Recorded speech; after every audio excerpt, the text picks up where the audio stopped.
Where are we? The last meeting, by the way? By the way, good morning, Rachel.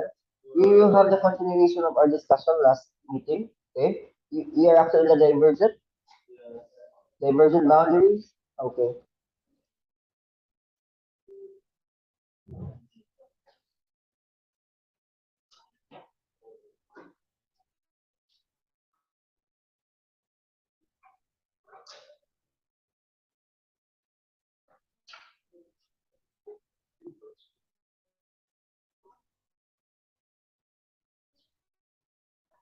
Again, divergent boundary, okay, is a place where two plates move away from each other. Okay? This is again how your seafloor spreads. This is how some also mountains and volcanoes are formed. Right? A similar process takes place along the divergent boundary, only in a larger scale or in the bigger plates. Okay? As the plates move away from each other, rocks eventually break and suddenly move, producing earthquakes. Molten rocks from inside the earth comes up through cracks and forming volcanoes. So again, this is how some of the volcanoes are actually formed. Okay?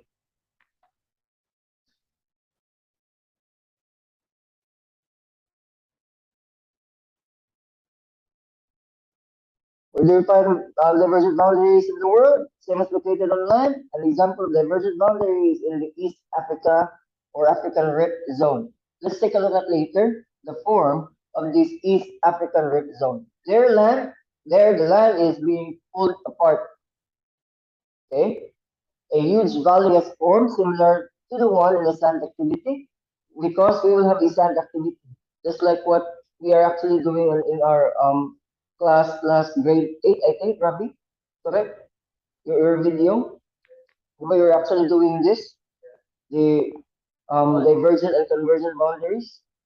Yeah, we will actually do that one in an experiment. So again, the pattern of our lesson is just like this. We will have the theoretical background of the laboratory, and we will be following it with the laboratory. Okay. Through time, water has filled up and widening cracks in the ground, resulting to linear lakes such as Lake Tanganyika and Lake Nyasa. Okay, let's take a look at this. Okay. This is the African lake. As you can see, it is actually moving apart, forming what? Bodies of water, the Tanganyika, okay, and of course, some of the landforms. If you're going to look at it in the bigger picture, in a bird's eye view, it looks like jigsaw puzzles. Sorry.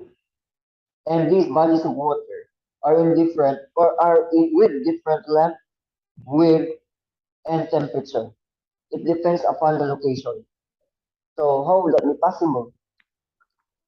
And our question is always hanging. What makes the inner core hot? What is that force? Well, technically speaking, we cannot identify until now. Okay, but the main reason of these movements are because of this pressure underneath, correct? But the question there, always and always, why is there pressure built up there, correct? If there is some pressure there, build up or building up of pressure, the Earth is actually composed of 75% water, correct? How the water there is being contained in the process. And you know liquids, it's the biggest mystery actually. Okay? But most of the virgin boundaries are found at the seafloor because, again, these are the major cause of seafloor spreading. Okay? Such as the one at the bottom of the Red Sea.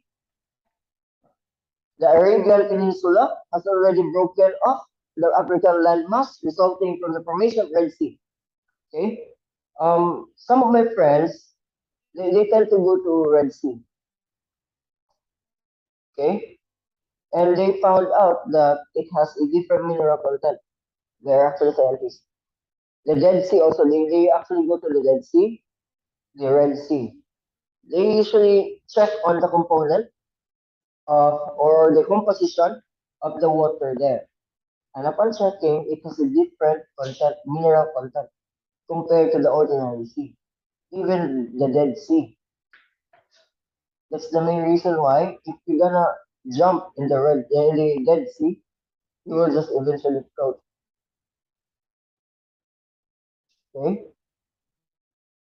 Because of the chemical content or the mineral content of the Dead Sea. As the plates continue to move away from each other, Red Sea will grow in size. Until now, it is actually growing. The Red Sea. Okay? Millions of years from now, it will become a large body of water such as the Atlantic Ocean, which is formed in the same way.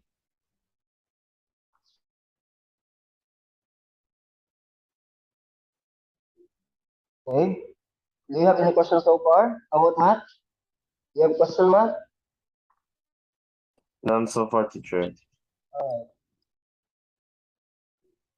So, if you're going to look at the mid-Atlantic or Atlantic Ocean, okay, it is actually created this way. Until now, it is moving, the Atlantic Ocean. The sea floor is actually moving. Okay. You try to search for the old picture of the globe or the old maps that you have. Okay. You have actually directories in the old map and you compare it to the new map. And you can actually see the difference.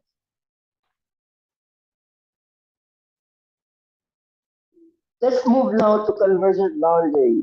Okay, do you have questions with divergent boundary? Questions? All right. Convergent boundary is a place where two plates move toward each other. They actually bump towards each other, right? A trench is an example of convergent boundary. Your Marianas Trench is a convergent boundary. Okay? The two plates are moving towards each other, may both be oceanic plates, ocean to ocean, oceanic to oceanic convergence, or it could be oceanic continental convergence. It depends upon. Okay? It is also possible that one plate is oceanic while the other is continental. Oceanic continental convergence, it is actually possible. In, an oceanic plate is a plate that is carrying oceanic crusts. Okay, a continental plate carries a continental crusts, or a plate that carries land. So let's make it more specific. A plate that carries water is oceanic, okay, oceanic plate, and a plate containing land, okay, is continental plate. Okay, make it more specific. Please take down notes. In your exam, by the way, you can actually use your own words, especially with the analytical skills questions. I usually give analytical skills questions, right? Okay, you need to create your own idea. Convert it into long term if it is possible. Okay, oceanic plate contains water. Simple. If it contains water or carries water, that is oceanic plate. But if it carries land, it is continental plate. Simple.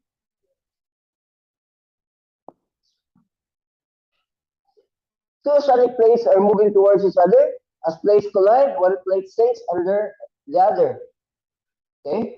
Which plate goes under? The denser one. So the denser one goes what? Under. So when they actually have convergence, okay, the denser one will go under.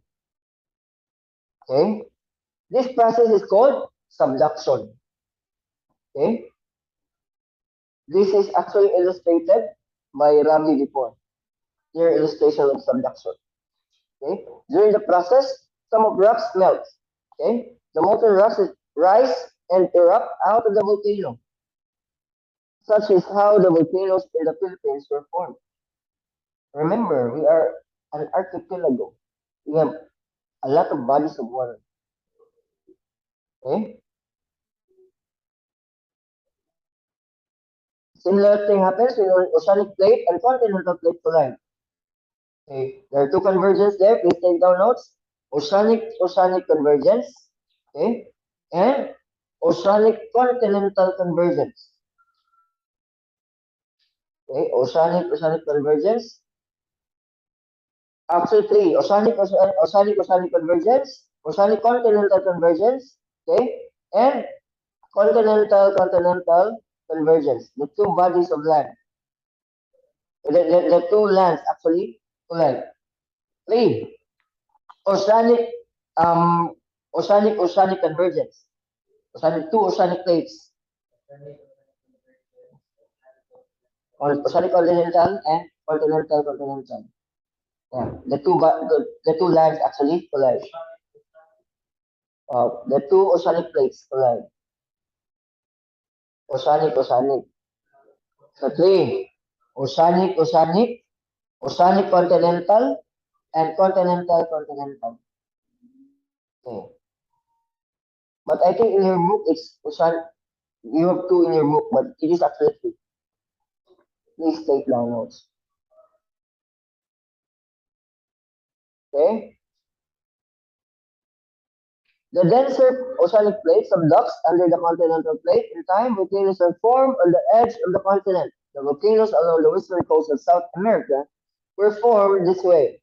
Okay. In fact, all volcanoes along the Ring of Fire were formed by collision of the plates along the trench. Ring of Fire is actually what? In the bodies of water. Have you seen the map that I am actually presenting last meeting? It is actually the body of water, correct? Since it is the body of water, it is actually formed by oceanic continental convergence. Okay? So these are the example. We have the oceanic, okay? Oceanic continental convergence. This is oceanic convergence. Okay? Trenches are also the birthplaces of earthquakes, okay? And tsunamis or tsunamis. Other pronunciation, tsunamis. As one of the plates slips downward into the trench, the edge of the other plate is dragged down. Two. Later, when the friction is overcome, the bent portion snaps upward and an earthquake is produced. So the source of earthquake is actually in the area where it snaps upward. The sudden movement pushes water above and the tsunami can be triggered. Tsunami or tsunami. Those are the pronunciation. Okay. Question: is it possible to have tsunami in the Philippines or in Cebu? To be specific, why? We are actually correct, and we are also surrounded by mountains. It is not possible.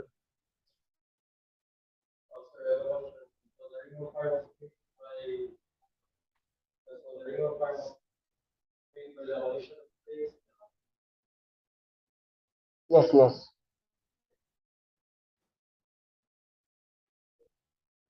Any other question? Yes, Abby. Usual when it moves or snaps upward, the sudden snapping upward, it can actually create earthquake and suddenly tsunami. Okay. So this is actually a natural phenomenon. You cannot predict this one. Okay. But it is possible in Japan because Japan has less mountains. It's possible in Japan. But I think in Philippines, it is not possible because we are mountainous. Remember the leeward and the windward? These are the areas of the mountains wherein we can actually experience rainfall and other actually experience drought. So we have those phenomena. In Japan, no, they don't have that one because Japan is not mountainous. They lack mountains there, and they are progressive. commercialized area. And that's the problem. And they live actually near coastal area. And of course, exposed to Pacific Gulf Ring of Fire, the edge of the Pacific Gulf Ring of Fire. Okay, let's move forward. The sudden movement pushes water above, and tsunami could be triggered. Okay, pushing of the snapping upward of this land. Thus, coastal communities that face the location of tensions should be prepared for possible earthquakes and tsunamis.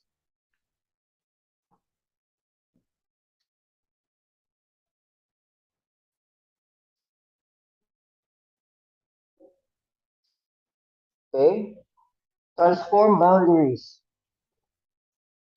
What are again transform boundary?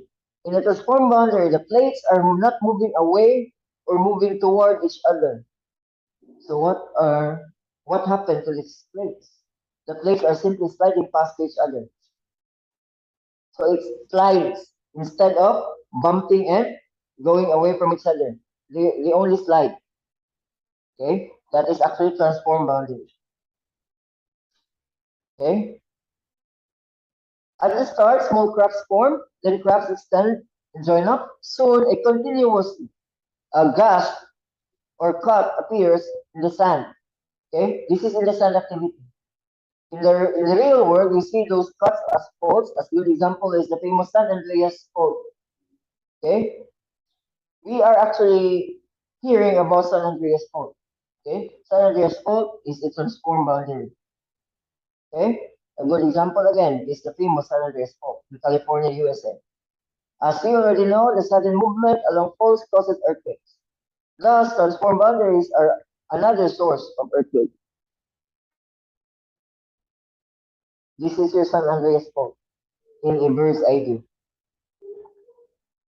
Okay, this is actually the two plates sliding past with each other. Convection currents. In the past, scientists believed that the convection in the mantle, we are talking about mantle, the liquid part of Earth, okay? The molten rocks, actually, the mantle, was responsible for the movement of plates. Okay? There is heat inside the Earth, but heat is not evenly distributed. So there are parts that it actually receives too much pressure. Okay? Some parts within the mantle are hotter compared with the other parts. How do they check this one?